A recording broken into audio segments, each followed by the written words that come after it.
to social and humanity. Dan mohon maaf banget tadi sempat ada kendala ya, lagi di jalan. Nah, mungkin aku nggak sempat dengar keseluruhan maksud juga tentang itu.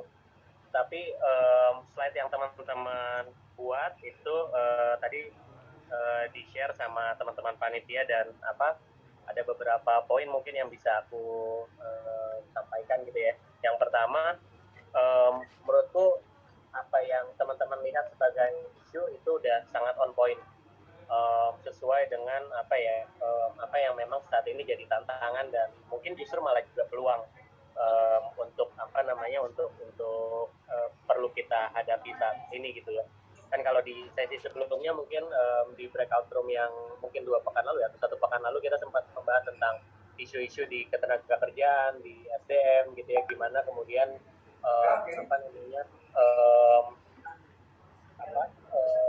surplus demografi yang kita punya itu jadi tantangan sekaligus jadi peluang gitu ya.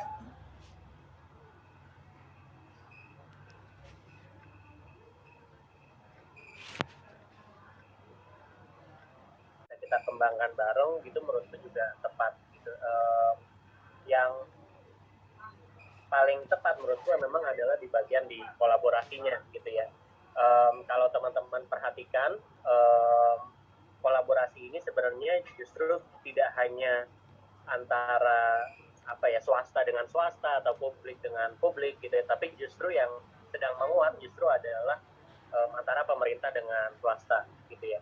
Terutama dalam konteks Indonesia, teman-teman juga bisa melihat berbagai macam kolaborasi yang dikembangkan oleh pemerintah. Bahkan misalnya DKI Jakarta kemarin sempat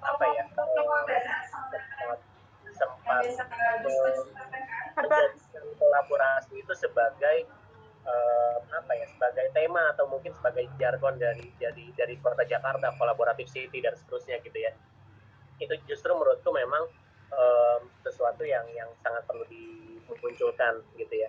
Atau misalnya kita melihat ada program prakerja misalnya teman-teman. Kalau teman-teman dalami prakerja itu dia dalam konteks pemerintahan gitu ya, dalam konteks tata keuangan pemerintah, dia bukan pengadaan barang gitu, tapi justru dia lebih ke kemitraan strategis gitu ya, antara pemerintah dengan digital platform, pemerintah dengan lembaga pelatihan gitu ya, dan pemerintah misalnya dengan mitra pembayaran dan job portal gitu ya. Dan kajian-kajian menarik justru yang udah juga muncul di luar gitu ya, Indonesia mungkin baru mengadopsi lewat prakerja. Kajian menariknya adalah bahwa ternyata proses, walaupun mungkin ini harusnya bukan kalimat atau bukan kata yang negatif ya, privatisasi gitu ya, itu bukan kata yang, ini sebenarnya adalah kata yang netral gitu, tapi model-model privatisasi semakin muncul dengan berbagai polanya di di negara lain, termasuk salah satunya public private partnership seperti yang dijalankan lewat kartu prakerja. Walaupun public private partnership itu mungkin lebih banyaknya di infrastruktur gitu, tapi kita bisa melihat ini udah mulai muncul di konteks non infrastruktur gitu ya. Gimana kemudian kemitraan yang dibangun dalam konteks ekosistem kartu prakerja itu mendorong para training provider atau mungkin digital platform itu kemudian memberikan service sebaik-baiknya yang kemudian bisa menjadi opsi bagi masyarakat untuk memilih mana yang kemudian paling sesuai dengan kebutuhannya. Nah, kolaborasi seperti ini itu penting dalam konteks untuk memberikan akses, memberikan opsi yang kita tidak miliki mungkin selama ini, itu menurutku adalah opsi. Ya mungkin teman-teman juga merasakan gitu ya, ketika sekolah gitu ya, mungkin opsi sederhana misalnya opsi ekskul aja gitu ya, ekskul yang mungkin bisa ditawarkan kepada teman-teman atau UKM yang bisa ditawarkan teman-teman ketika masih kuliah ya, biasanya ya nggak jauh dari apa yang bisa ditawarkan oleh kampus atau oleh sekolah ya kan. Tapi saat ini sebenarnya bahkan misalnya kegiatan Teacher Leader Summit ini aja bahkan dia cross universities, cross sekolah dan seterusnya gitu ya. Opsi-opsi itu menjadi makin banyak.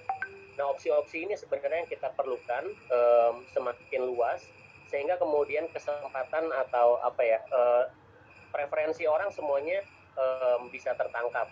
Nah, gimana cara membangun opsi-opsi atau alternatif ini ya, salah satunya seperti yang teman-teman usulkan lewat kolaborasi ya, kolaborasi pemerintah dengan masyarakat, kolaborasi swasta dengan swasta, kolaborasi swasta dengan masyarakat dan seterusnya gitu ya. Ini yang mungkin bisa kita bisa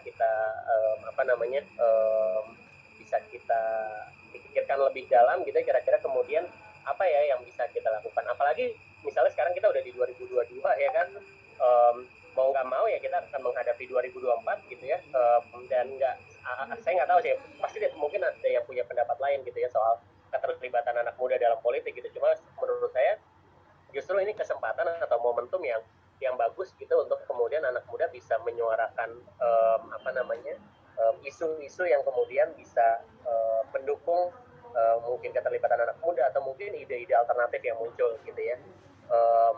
Di luar bahwa misalnya sekarang ada presidential threshold gitu ya, yang mungkin jadi mengurangi ruang atau mengurangi opsi gitu, tapi mungkin dari sisi pemikiran paling enggak gitu ya, mungkin kita bisa mengusulkan pemikiran-pemikiran baru gitu ya, tidak hanya pemikiran-pemikiran yang dilemparkan misalnya oleh partai politik atau oleh pendukung-pendukung partai politik gitu, tapi mungkin dari mahasiswa, dari masyarakat itu justru bisa kita suarakan juga gitu ya, karena justru ini ada kesempatannya untuk kemudian menitipkan pesan, menitipkan ide, menitipkan impian gitu ya, dan komunikasi ini justru yang kemudian jadi penting gitu ya, ketika mungkin kita memilih cara yang lain terjun langsung ke masyarakat gitu ya, itu akan oke gitu, tapi kesempatan 2024, kesempatan kan kapan lagi gitu ya, politisi dan seterusnya itu terus kemudian turun mendengarkan gitu, itu kayak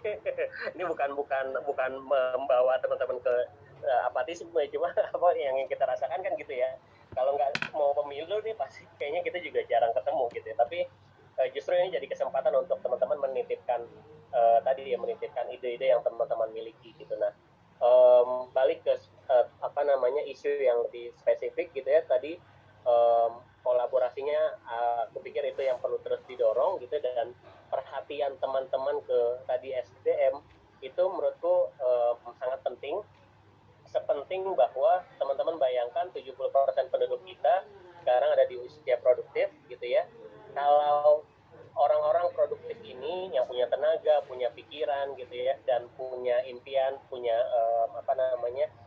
motivasi segala macam gitu, yang bisa menggerakkan badannya gitu ya, itu terus kemudian tidak menemukan kesempatan atau wadahnya gitu ya, dalam bidang ekonomi, dalam bidang masyarakat gitu ya misalnya, tentu akan kita takutkan itu justru jadi isu, jadi masalah buat kita gitu kan. Bayangkan misalnya angkatan kerjanya banyak, pekerjaannya sedikit, akhirnya kemudian rebutannya itu ya tentu ke belakang-belakangnya ada kriminalitas, soal kesenjangan dan seterusnya gitu ya. Nah, ini yang menurutku sangat penting untuk diperhatikan, dan senang banget kalau teman-teman ada yang kemudian mendalami bidang ini gitu ya. Gimana caranya, kalau di minggu lalu tuh seingat aku sempat menyampaikan apa ya yang bisa kita lakukan terus kemudian untuk pertama membangun kolaborasi antara dunia industri dengan dunia pendidikan secara lebih mudah. Industri punya prioritasnya masing-masing, sekolah atau perguruan tinggi juga punya prioritasnya masing-masing gitu, tapi kita punya masalah bersama yang akan kita hadapi kalau tidak kita antisipasi segera, yaitu surplus demografi ini gitu. Jadi ini perlu kolaborasi yang mantap. Nah, gimana caranya? Itu yang mungkin kita bisa dalami. Yang kedua, apa ya yang kemudian bisa kita lakukan untuk kemudian membuat orang-orang memiliki role model lebih banyak dan lebih baik gitu ya, tentang produktivitas, tentang angkatan kerja yang produktif gitu, dan termasuk juga tentang gimana kita memanfaatkan kesempatan yang kita miliki supaya bisa meningkatkan ekonomi dan seterusnya gitu. Mungkin itu ya yang bisa aku sampaikan. Pertama, menurutku bagian aku mengulang lagi, sangat on point topik atau isu yang teman-teman pilih gitu ya, dan usulannya yang teman-teman ambil membangun kolaborasi dan seterusnya itu juga sangat tepat gitu. Jadi mudah-mudahan ini bisa diturunkan dalam langkah konkret terutama tadi menjelang 2024 gitu. Thank you, mungkin aku kembalikan ke teman-teman. Denny mau duluan atau saya duluan? Kamu aja dulu nggak, Om? Okay, thank you, Denny.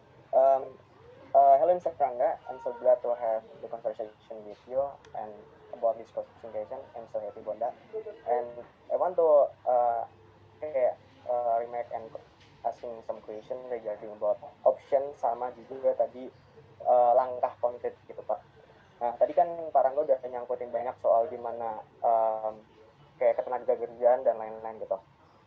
Tadi di poin presentasi kita, kami menekankan banget soal Society 5.0 sama skillful practice, skillful set buat job market, sama satunya juga digitalization, Pak. Nah, kemudian kan tadi Pak Rangga menyinggung juga soal mahasiswa dan bagaimana iklim pekerja di Indonesia sekarang ini.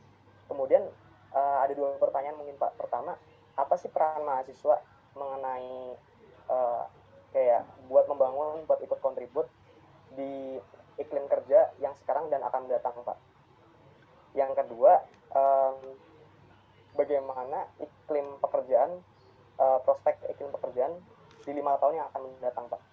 Mungkin itu kayak gimana kita bisa kontribut, sama gimana kita bisa bikin skenario optimis buat 5 tahun yang akan terjadi ke depannya. Ya, thank you. Yang pertama, apa yang kemudian bisa dikontribusikan oleh teman-teman mahasiswa gitu ya dalam konteks dunia kerja dan seterusnya gitu ya. Teman-teman, kalau aku waktu mahasiswa dulu sih ya gitu, itu aku paling seneng kesempatan main ke sekolah waktu itu. Bikin kegiatan gitu ya, ngajak di SMA atau bahkan sempat sekali juga tuh ke SMP gitu ya. Karena menurutku jaraknya nggak jauh gitu ya antara mahasiswa dengan anak SMA gitu ya, atau mungkin mahasiswa dengan anak SMP dibandingkan misalnya kalau kita membayangkan dunia industri itu datang ke SMA gitu ya. Walaupun paparan itu penting sebenarnya, paparan tentang apa yang akan terjadi atau apa yang akan dihadapi oleh si anak-anak SMA ini gitu ya, itu penting untuk mereka miliki. Jadi yang aku bayangkan yang pertama yang bisa teman-teman lakukan itu tentu kemudian juga banyak aku nggak tahu ini kata yang tepat atau mungkin dia terdengar kuno atau enggak ya gitu, tapi mentorship gitu ya ke SMA gitu ya, itu tuh kayaknya bakal beneficial nggak hanya untuk si anak SMA tapi juga untuk mahasiswanya gitu. Teman-teman bayangkan ketika teman-teman karena cara paling bagus untuk belajar adalah dengan mengajar ya sebenarnya. Teman-teman mungkin pernah dengar itu gitu ya. Jadi bayangkan kalau misalnya teman-teman bisa menjadi penghubung gitu ya antara apa yang ada di dunia industri dengan apa yang ada di anak-anak SMA gitu ya. Jadi pertama perannya dalam bentuk konkret, teman-teman mungkin bisa turun ke SMA dan kemudian terlibat gitu ya, entah apapun. Aku yakin sebenarnya banyak kesempatan yang bisa dilakukan.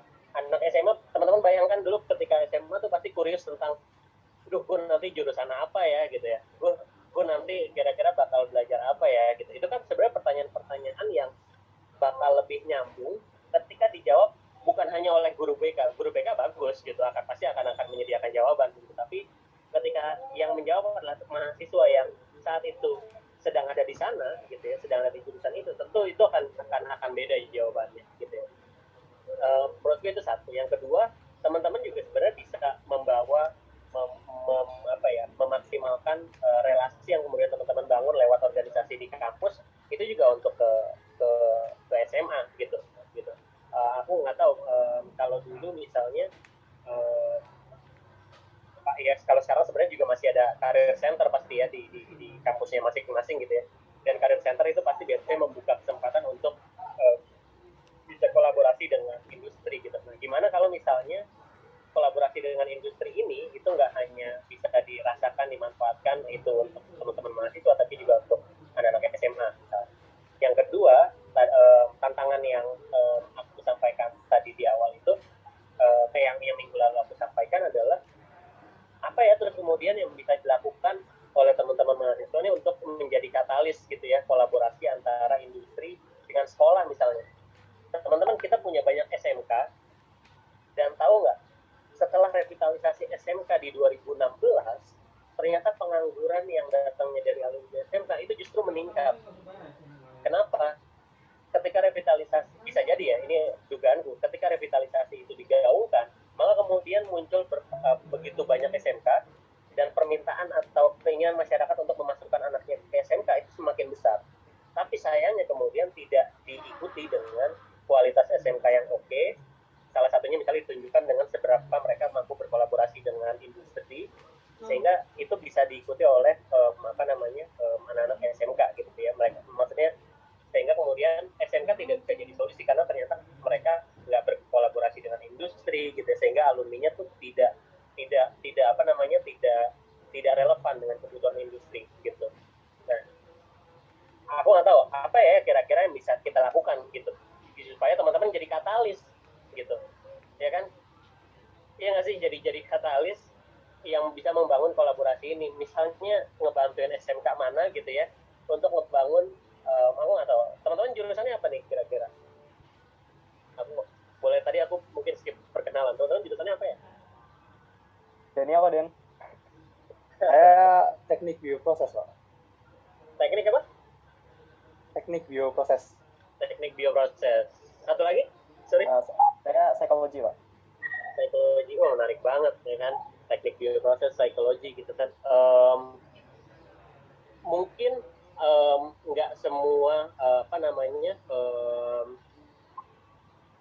informasi tentang jurusan bahkan itu diketahui oleh anak SMA yang sekarang di teknik bioproses aja, bahkan misalnya kayak jangan-jangan ini jurusan yang baru juga gitu kan. Nah, gimana caranya kemudian ini bisa didekatkan dengan anak-anak SMA gitu ya, atau mungkin kita bisa bantu tadi sekolah-sekolah bisa berjejaring dengan industri sehingga mereka jadi lebih relevan. Itu yang pertama ya, jadi apa yang bisa dilakukan oleh mahasiswa. Mudah-mudahan kebayang ya kira-kira, walaupun belum kebayang ya mungkin itu jadi diskusi kita berikutnya ya di sesi yang lain gitu ya. Yang kedua, outlook tentang 5 tahun yang akan datang gitu ya, tentang pekerjaan. Pekerjaan yang paling membuat seru situasi sekarang saat ini, teman-teman kemarin juga ngobrol sama Zakinya Bukalapak, kayaknya semuanya sih, nggak cuma teman-teman gitu, tapi generasi saya, generasi Mas Zaki gitu juga, kita sama-sama ada di titik di mana kayaknya dunia tuh kayak cenderung declining ya saat ini ya gitu, terutama setelah pandemi gitu ya. Orang akan jadi lebih hati-hati, tapi sekaligus kemudian orang jadi lebih bergegas untuk menemukan teknologi-teknologi baru untuk bisa menjaga keberlangsungan hidup gitu ya. Kesehatan itu kayak industri-industri yang akan naik gitu ya. Kesehatan, pendidikan juga pasti akan terus naik gitu ya. Kemudian kedokteran, teknologi itu kayaknya jadi titik-titik di mana orang-orang akan memusatkan perhatian, dan mungkin dana-dana riset itu juga mungkin akan mengarah ke sana kayak gitu ya. Tapi bisa jadi juga kalau di konteksnya Indonesia, kita masih isu yang kita hadapi itu mungkin bukan yang complicated tadi ya, yang teknologi kedokteran dan seterusnya gitu ya, soal virus, soal vaksin dan seterusnya gitu. Jadi isu yang kita hadapi sekarang itu justru bukan menyederhanakan, tapi ya bisa jadi masih sesederhana kayak pengangguran terbuka gitu ya, pengangguran terselubung gitu ya. Berapa banyak anak-anak S1 yang kemudian bekerjanya misalnya bahkan UMR aja nggak nyampe gitu misalnya, atau bahkan pekerjaannya aja tuh belum belum apa ya, belum sesuai dengan ya title S1-nya gitu misalnya. Jadi tantangan despite of outlook 5 tahun yang akan datang tuh mungkin orang akan bergerak ke sana menyelamatkan humanity dengan berbagai sektornya, medis, teknologi, kedokteran dan segala macamnya gitu ya. Tapi tentu tantangan yang kita hadapi itu juga apa namanya, kita tetap perlu realistis dengan di mana kita saat ini berada kayak gitu. Mungkin itu sih gambarannya tentang apa yang akan kita hadapi 5 tahun ke depan. Yang pasti isunya pasti akan tetap gimana caranya balik lagi setelah hit pandemi ini, walaupun orang-orang juga udah mulai balik kerja lagi gitu, tapi itu semuanya masih ditakuti dengan kecemasan-kecemasan tentang kesehatan, tentang ekonomi ya. Teman-teman juga bisa melihat gimana gairah apa namanya investasi yang juga mungkin sudah mulai menurun gitu ya, ke bisnis-bisnis yang mungkin dari sisi profitability itu nggak kelihatan gitu ya. Orang mulai beralih ke real business yang betul-betul membangun fondasi bisnis yang kuat gitu ya. Nggak lagi misalnya bergantung pada bisnis yang misalnya sangat mengandalkan ads, sangat mengandalkan kupon, voucher, iklan, diskon dan seterusnya begitu. Jadi gambarannya mungkin akan seperti itu ya 5 tahun ke depan, baik di luar maupun di kita di Indonesia. Baik Pak, sangat-sangat menarik sekali Pak jawaban dari Pak Rangga gitu.